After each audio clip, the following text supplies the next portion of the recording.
My name is Amy Clark, and I'm 28 years old. Currently, I work at my father's construction company. I'm getting married soon to George Brown, a college classmate who confessed his feelings to me.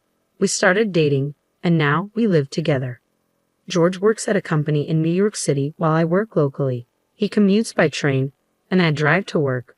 With our wedding just 3 months away, I'm busy with preparations. George usually gets home around 7 p.m., so I handle our meals. On his days off, he helps by cleaning our apartment, especially the bathroom. I love cars, especially driving them. Thanks to my father's company, I even have a crane license. Despite being only 5'1" with a baby face, I often surprise people when they see me operating a crane at a construction site in my work clothes. I find their reactions amusing. One day, I was about to go shopping with my best friend, Megan Flynn. We've been best friends since elementary school and even went to the same college. She's a confidant with whom I can share anything. We planned to visit a newly opened outlet mall in the next state. It was a bit far, but we thought it would be a nice drive. I headed to the convenience store where we decided to meet. When I arrived, Megan was already there. "Sorry to keep you waiting. Have you been here long?" I asked. "No, I just got a coffee." "Want some?" Megan replied. Her coffee looked tasty, so I took her up on the offer. "Thanks. Could you grab one for me too? I'll set the navigation system." Happily obliging, Megan went back into the convenience store. As I set up the car's GPS, I accidentally pressed the history button. "Darn it, this touch panel is so sensitive," I muttered, trying to switch the screen back. Then I noticed a surprising entry in the history. Hotel Lovely Chateau. What's this? I wondered aloud. I'd never searched for such a thing before. This is my car, but George occasionally uses it too. He must have used it. I didn't think much of it and continued setting my destination. Today, Megan and I were heading towards the outlet mall that just opened in the neighboring state. The weather was great, making for a pleasant drive. Near an exit ramp, Megan suddenly pointed out, Look, Lovely Chateau Hotel. What a cheesy name for a hotel these days." Lovely Chateau, the hotel from the search history earlier. While driving, I couldn't take a good look, but there was indeed a big sign saying Lovely Chateau Hotel. We laughed together, but I couldn't help but feel a bit concerned because of its appearance in the search history. After finishing our shopping and dropping Megan home, I returned alone. Once I arrived, I checked the car navigation system again. Lovely Chateau Hotel. As I searched the name, it indeed showed the location near that exit ramp. It was definitely that hotel. It was undeniably one of those types of hotels. I couldn't help but wonder why George had searched for that hotel. Deciding to keep a close eye on George's activities, I installed a dash cam in my car. I discussed the idea of installing a dash cam with George. He agreed, saying, "Why not? A lot of people have them these days. It's good for safety too. But in return, you have to pay for it, Amy. It's your car after all." Although the car is in my name, George also uses it, so he ended up contributing a bit to the cost. The next day after work, I drove straight to the dealership and had a dash cam installed. It came with cameras facing the front and back, and one that recorded the interior of the car. The recording time is 5 hours, after which it overwrites previous footage. I also decided to add a GPS logger, which records the vehicle's movements via GPS.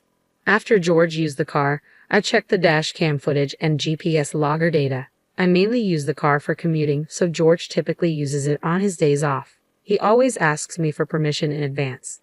One weekend, George approached me. "Can I use the car this Saturday?" "Sure, but where are you going?" I asked. "I'm planning to go to the shopping mall you went to last week. A friend wants to check it out," he replied.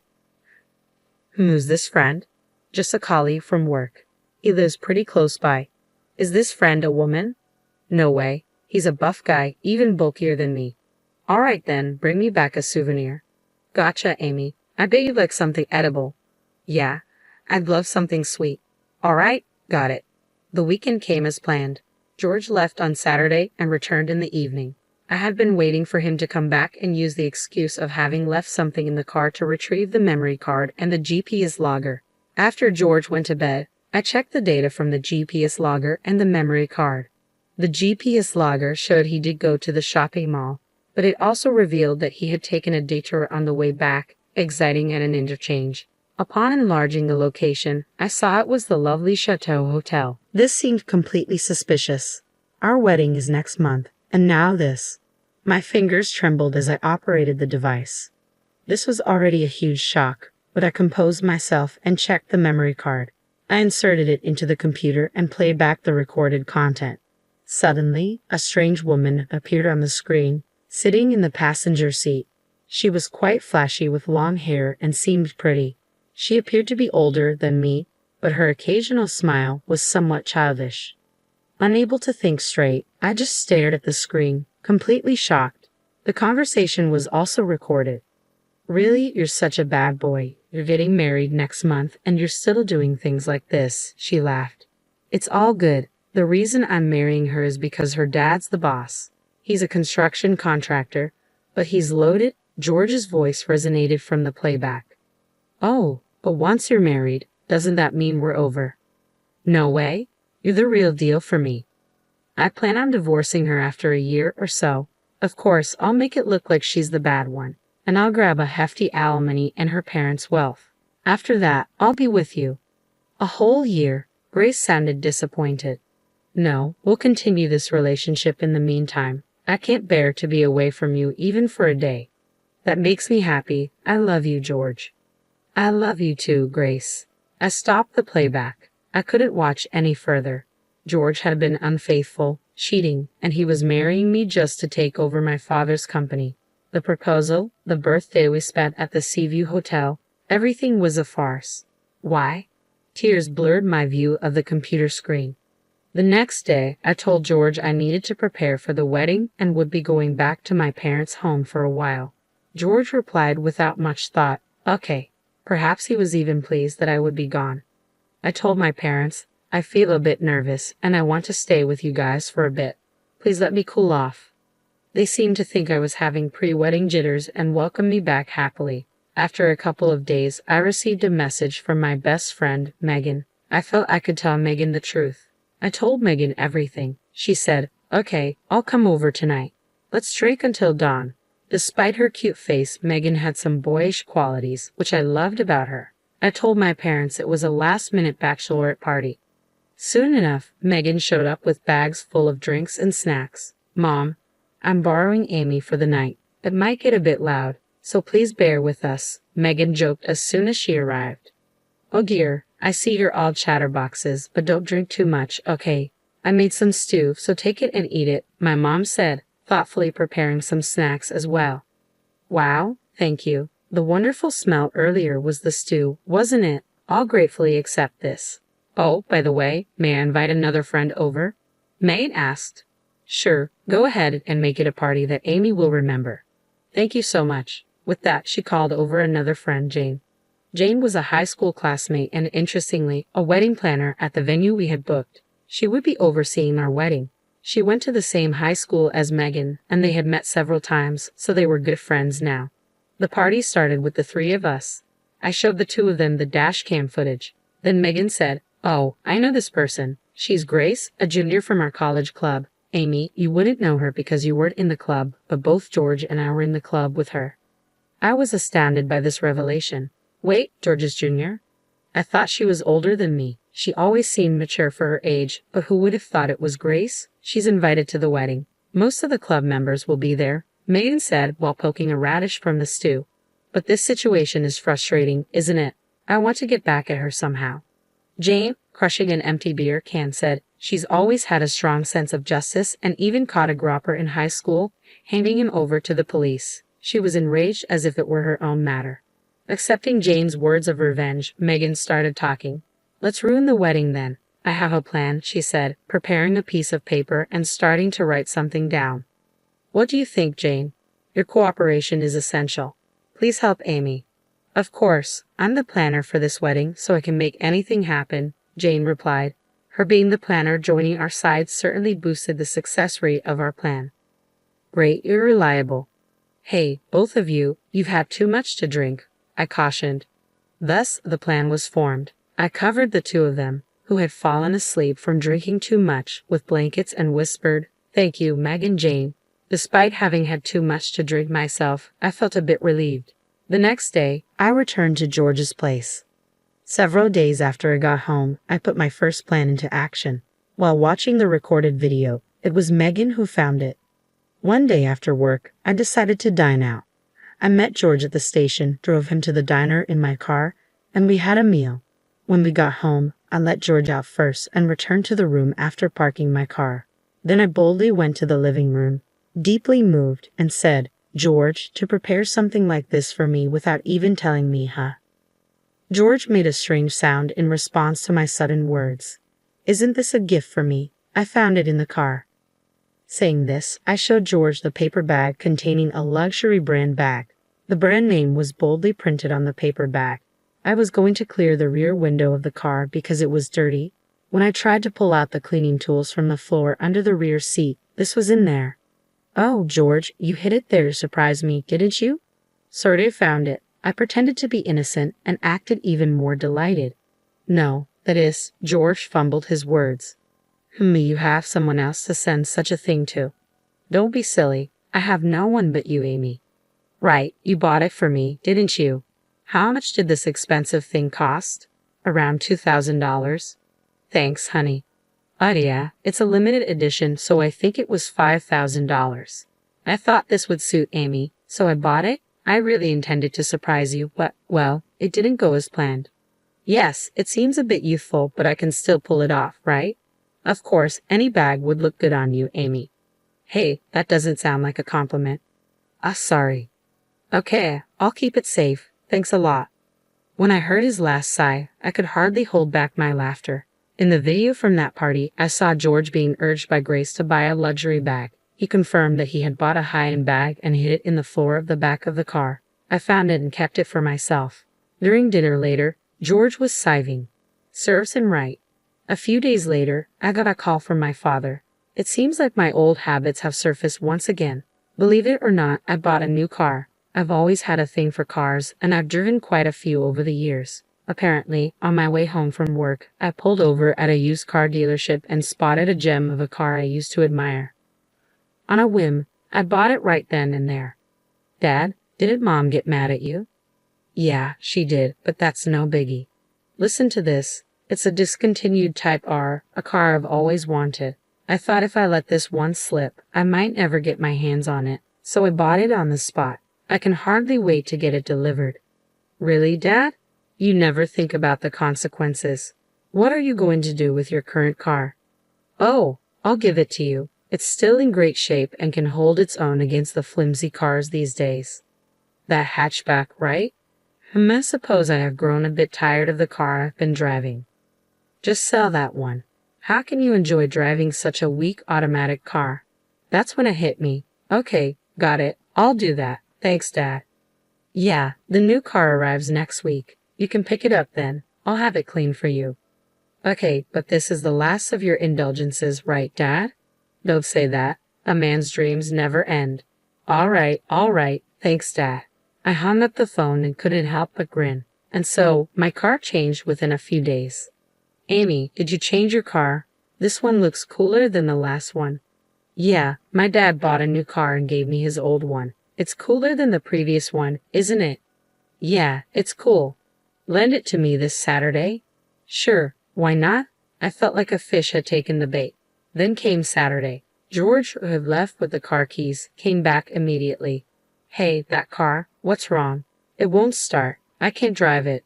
"You can't drive it? Well, what's the matter? You drove it just fine yesterday, didn't you?" "That's because it's a stick shift." "So what's the problem with that?" "It's just that I only have an automatic license." "Oh, that's right. I forgot about that." "This is not funny. I can't drive now." "Why is that a problem? Do you want me to drive for you?" No, that's not it. I mean, I don't want to spoil your day off." "Really, I don't mind though." No, I'll figure it out."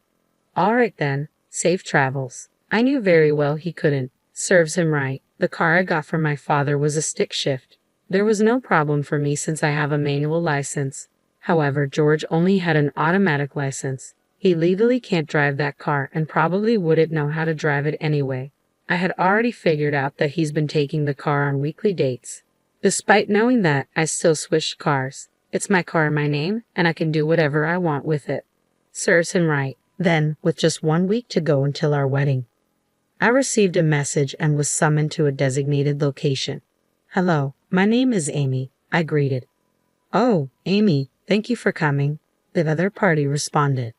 "Not a problem. So, how did it go?" "Well, please sit down. We'll discuss everything shortly."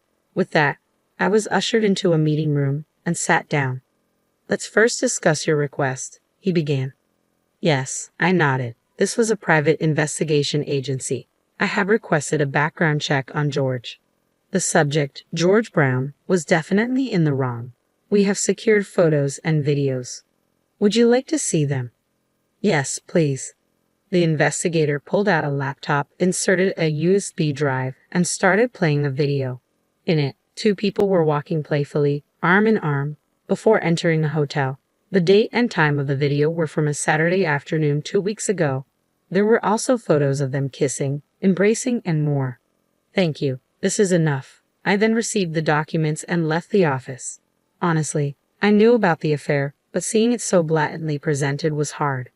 I contacted my friends Megan and Jane and arranged to meet at a pub. I secured a private room, showed them the documents I received earlier, and we started our analysis. "Oh man, this is clear-cut evidence," Megan said. "This one's quite something too," Jane added.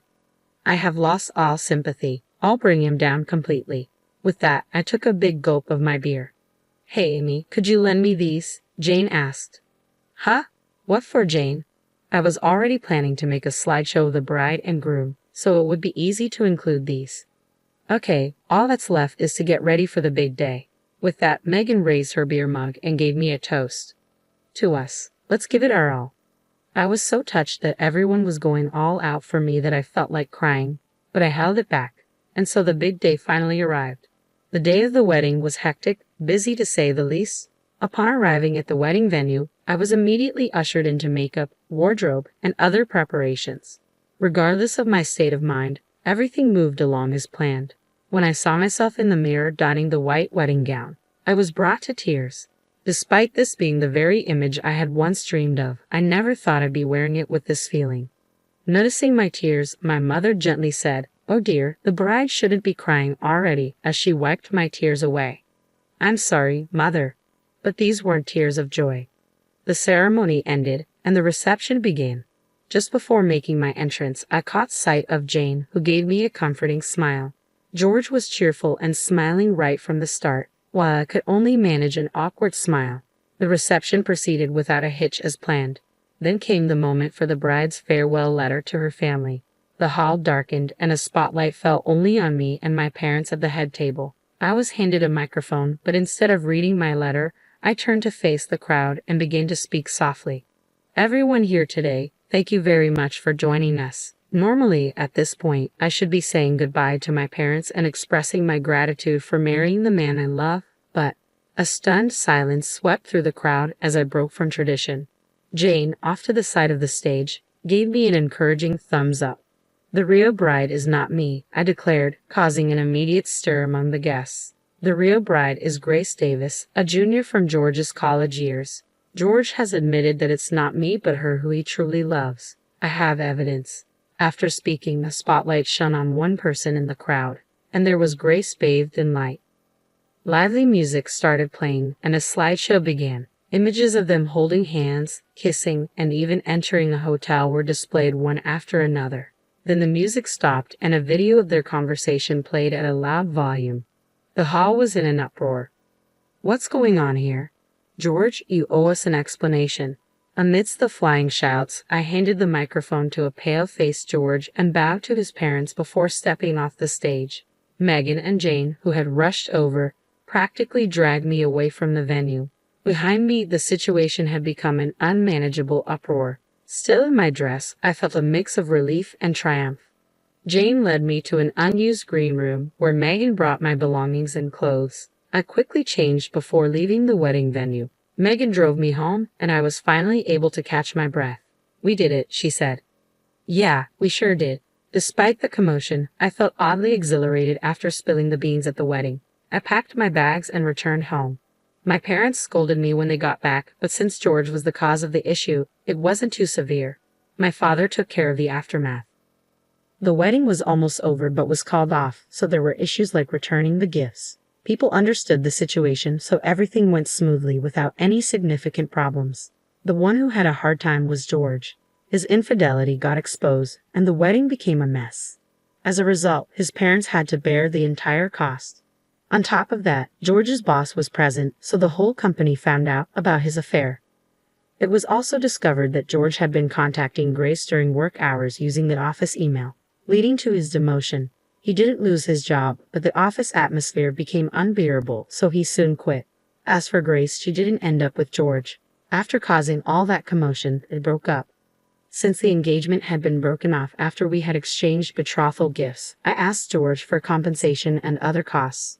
George had used most of his savings on wedding preparations, so his parents had to step in and pay. Lacking any particular skills, George had trouble finding a new full-time job and ended up working part-time to pay back his debts. I also demanded compensation from Grace. With her bad reputation and being disowned by her parents, she had to pay the compensation herself. Without any savings, she borrowed money from shady loan sharks and now works in the nightlife industry to make those payments. It wasn't enough compared to the emotional pain I suffered, but well, it served them right. Thanks to my father's compassion, I was put on leave, and with my newfound free time, I decided to take a trip to Alaska. For some reason, people tend to head north in times like these. Jane had also resigned from the wedding venue, taking responsibility for her part in the commotion. Feeling a bit guilty, I invited her to join me on the trip to Alaska. With the damages I received from George, I covered the expenses. We used a ferry for a round trip as we went by car. On the return ferry, we hit it off with two guys who were bikers. We exchanged contact information and decided to meet up again in New York. The two guys who worked at the same company said they go on a road trip to Alaska on their motorcycles every year. When I got back to New York and told Megan about this, she got upset that I didn't invite her. So, it was decided that we would add one more person and organize a 3-on-3 mixer, including Jane. Even though a lot has happened, I've regained my spirit. Life throws curveballs, but I thought, well, such things happen. And with that, I decided to walk firmly towards the future.